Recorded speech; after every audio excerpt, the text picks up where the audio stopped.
Assalamualaikum warahmatullahi wabarakatuh. Masih kembali bersama channel Bagus Bonsai. Salam sehobi sejuta inspirasi.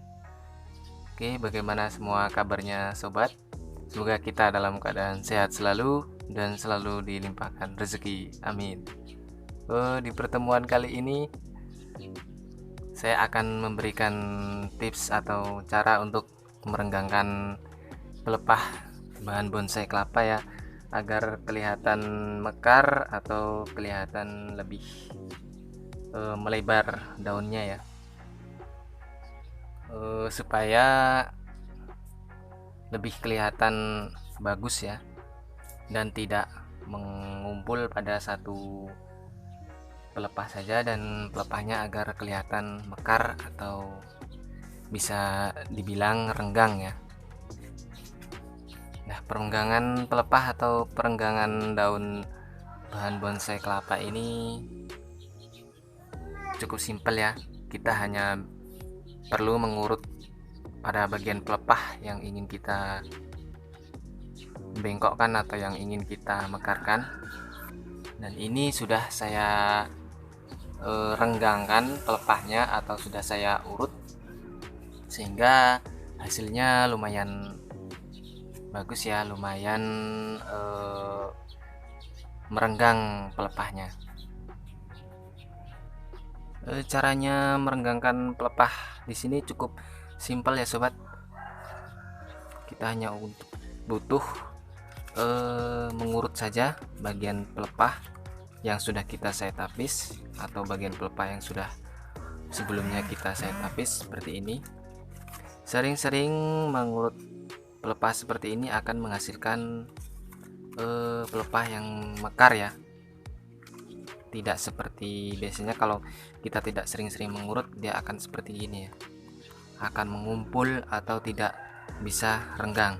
Nah, kalau kita sering-sering mengurut seperti ini, maka pelepahnya akan merenggang otomatis ya. Dan cara ini cukup aman ya untuk merenggangkan pelepah pada bahan bonsai kelapa. Lalu bagaimana dengan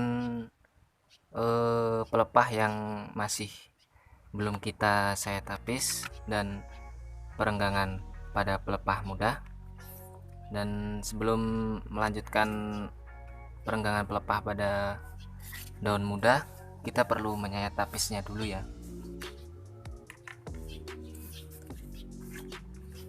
Kita saya tapis terlebih dahulu bagian perenggangan yang mau kita renggangkan pelepahnya.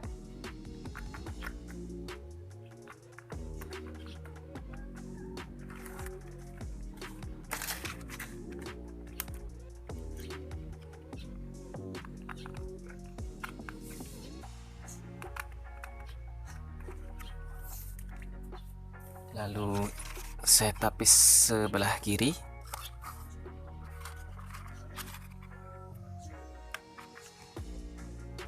Kita letakkan jari kita di pertengahan seperti ini untuk menghindari goresan atau luka gores dari daun pelepah muda ya, sehingga akan lebih mudah untuk menyayat tapis.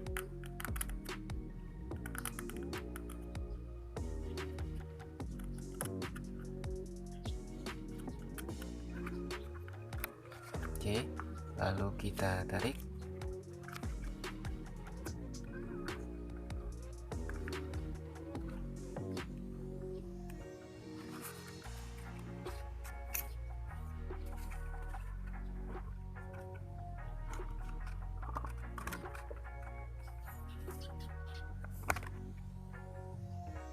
Di bagian ini bisa sisa saya tapisnya bisa kita buang atau bisa kita biarkan saja ya, karena nanti kalau kita buang ya menjadi bersih atau lebih enak dipandang. Kalau kita tidak buang saya tapisnya ini, nanti suatu saat daun mudanya yang akan mekar dan ini akan agak menaik sedikit, dan kita bisa menariknya, tinggal menariknya. Dan di sini saya biarkan saja ya, dan untuk menarik tapis yang selanjutnya. Kalau teman-teman mau membuang ini saja boleh-boleh saja. Dan selanjutnya setelah kita saya tapis, lalu kita proses perenggangan pada pelepah muda ya. Kita lihat dari sisi atas ya. Pertama kita letakkan jari kita di bagian bawah pelepah ya untuk menahannya. Lalu kita pelan-pelan tarik ke belakang seperti ini ya.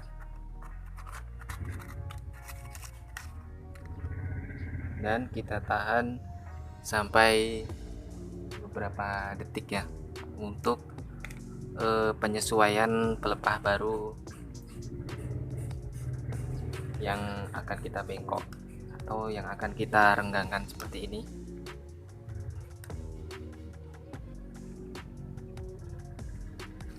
Lalu kita lepas kembali.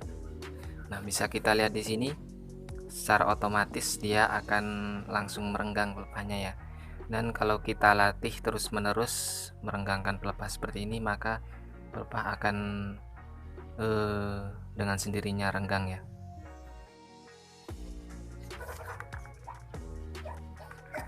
Oke sobat, kalau kita mau merenggangkan pelepah jangan lupa kita tahan bagian bawah pelepah ini ya, dan lalu kita tarik ke belakang untuk merenggangkan pelepah atau memekarkan pelepah ya. Dan kebanyakan pada kasus pecinta bonsai kelapa ada terjadi kasus potel ya, potel tunas barunya, dan ini kebanyakan menariknya asal menarik seperti ini ya. Nah jadinya terjadilah potel ya, karena bila kita lihat dari sisi pelepah yang pertama dan pelepah yang paling muda, jika kita tarik seperti ini dia akan mengikut ya. Nah inilah yang paling sensitif untuk terjadinya potel ya. Dan di sini saya memakai cara kita tahan bagian pelepah yang paling bawah dan lalu kita tarik ke belakang. Nah cara ini aman ya, karena walaupun kita tarik seperti ini dia tidak akan terpotel ya. Dan kita tahan beberapa detik untuk membentuk pelepah yang mekar ya.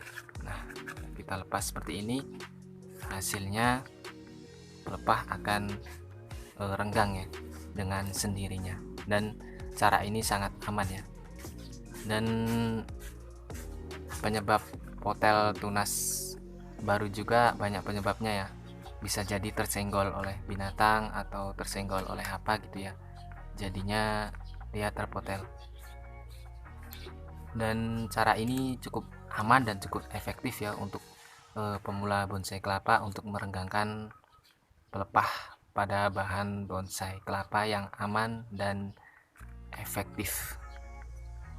Kita lihat dari sisi atas ya sobat, pelepah demi pelepah sudah kelihatan renggang ya, atau sudah kelihatan mekar. Demikian pula dengan pelepah baru yang barusan kita saya tapis sudah membengkok atau sudah mekar ya.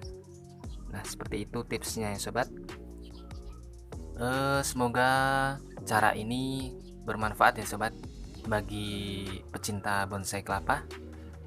Dan jika video ini bermanfaat, jangan lupa klik like, komen, dan subscribe, dan nyalakan loncengnya agar tidak ketinggalan notifikasi video dari channel ini di berikutnya. Salam bonsai kelapa Indonesia, salam santun.